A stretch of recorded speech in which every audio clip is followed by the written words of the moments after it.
नमस्कार दोस्तों, मैं हूं राम अवध सिंह और आप देख रहे हैं ग्रैंडपा गार्डन। दोस्तों, बरसात का सीज़न आने वाला है। मई का महीना चल रहा है। बरसात आने में ज़्यादा शेष नहीं है। इस वीडियो में हम इस बात की जानकारी देंगे ताकि हमें अपने गार्डनिंग के काम में बरसात के सीज़न में कोई प्रॉब्लम ना आए। दोस्तों, सबसे पहला जो हम काम करेंगे, तो जो भी हमारे पौधे सूख चुके हैं, कंटेनर में लगे थे और सूख चुके हैं, तो उनकी मिट्टी को हम इस तरह से पलट करके एक जगह इकट्ठा करेंगे। एक जगह इकट्ठा कर लेंगे और मिट्टी को इस तरह से, ये देखिए, इसको भुरभुरी कर लेंगे और इसमें जो भी खरपतवार या जड़ वगैरह दिखाई देती है, इसे छांट के बाहर निकाल लेंगे। मिट्टी को एक जगह, ये देखिए, पूरा मिट्टी आपको दिखाई दे रही है। ये सब मिट्टी हमने अपने जो पौधे सूख गए थे उन गमलों से निकाल करके इकट्ठा किए हैं। ये सब खाली गमले आपको सामने दिखाई दे रहे हैं। ये गमले खाली हो गए हैं। जो गमले खाली हो जाते हैं उन्हें धूप में रख दीजिए ताकि गमलों में अच्छी तरह से धूप लग जाए और गमले में अगर कोई फंगस या कीटाणु का असर है तो वो ख़त्म हो जाएगा।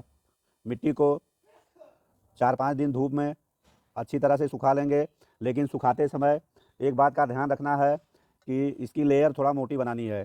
बहुत पतला लेयर बना करके कड़क धूप में नहीं सुखाना है, नहीं तो मिट्टी की पूरी नमी समाप्त हो जाएगी और पूरी नमी समाप्त होने के साथ साथ इसमें जो सूक्ष्म जीवाणु मौजूद होते हैं, जो मिट्टी को फर्टाइल उपजाऊ बनाते हैं, वो भी समाप्त हो जाएंगे। तो इस तरह से हम 4-5 दिन सुखा लेंगे और मोटी लेयर में सुखाएंगे। किसी भी हालत में 50% 60% तक सुखा लें। 25-30% कम से कम नमी इसमें मेंटेन रहे। जब मिट्टी सूख जाती है तो उन्हें ढेर बना लें, इकट्ठा कर लें एक जगह मोटी परत में, और उसे पहला काम करेंगे, मिट्टी को गमले से निकालेंगे, इसे सुखाएंगे। सुखाने के बाद दूसरा काम करेंगे कि हमको इस मिट्टी को रिचार्ज करना है। रिचार्ज करने के लिए दोस्तों, अगर आपकी मिट्टी पहले से वेल ड्रेन्ड है, आपने कोकोपीट और सैंड बालू पहले से मिलाया हुआ है, धान की भूसी मिलाया है, मिट्टी वेल ड्रेन्ड है, तो दोबारा ज़्यादा आपको ये चीज़ें मिलाने की ज़रूरत नहीं है। अगर आपकी मिट्टी कड़ी है, चिकनी है, तो आप अपनी मिट्टी में, ये देखिए, ये धान की भूसी, ये धान की भूसी हमने अपनी मिट्टी में मिलाने के लिए रखा है। ये धान की भूसी मिला लीजिए। ये देखिए, ये रखा है कोकोपीट, ये कोकोपीट है, इसे हम अपनी मिट्टी में मिलाएंगे। तो वेल्डेंट बनाने के लिए कोकोपीट मिला लीजिए। महीन बालू है बोरी में। अपनी मिट्टी को वेल्डेंट बनाने के लिए बरसात में वेल्डेंट मिट्टी चाहिए। पानी रुकेगा तो जड़ें तुरंत सड़ जाएगी, जड़ गलन का रोग लग जाएगा। तो ये बालू हम मिला लेंगे। मिट्टी में हम मिलाएंगे, ये देखिए, गोबर की खाद, ये काऊ डंग कंपोस्ट है, इसकी करीब 30% मात्रा हम डालेंगे।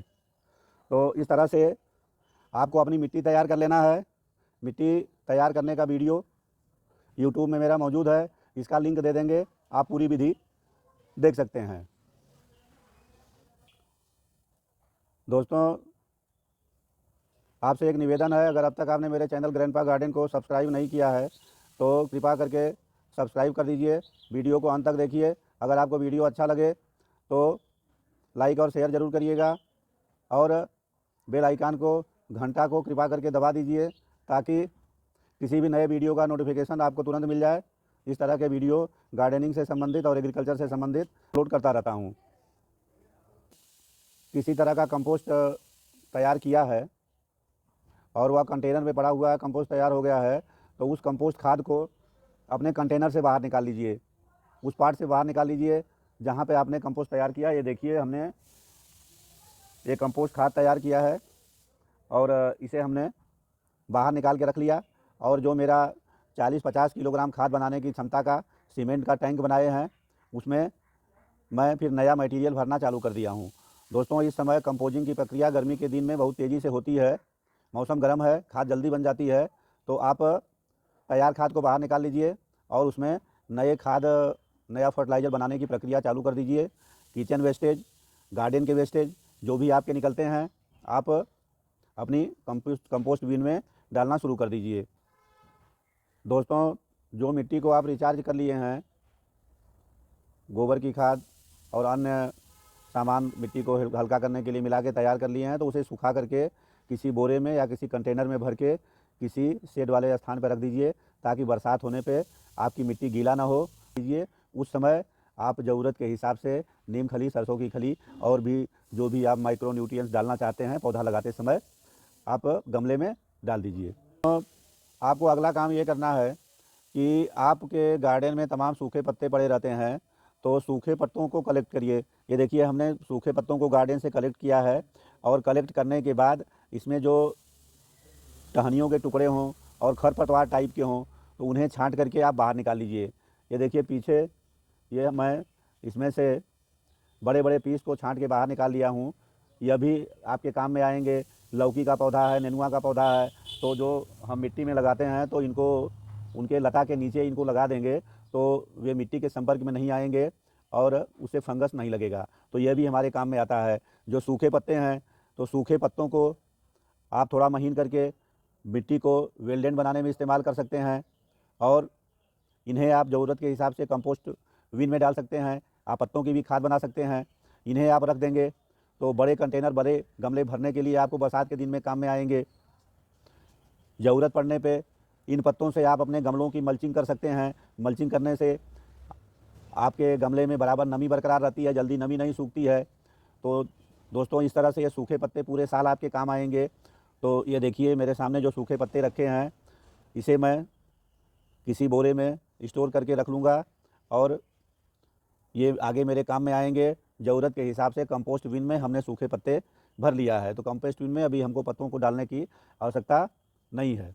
तो अगर आपके गार्डन के काम के लिए मिट्टी उपलब्ध नहीं है और मिट्टी बाहर से लाना है तो इस समय बरसात से पहले ही आप मिट्टी की व्यवस्था कर लें, क्योंकि बाहर में बरसात के दिन में पूरा गीला गीला रहता है और आपको सूखी मिट्टी नहीं मिल पाती है।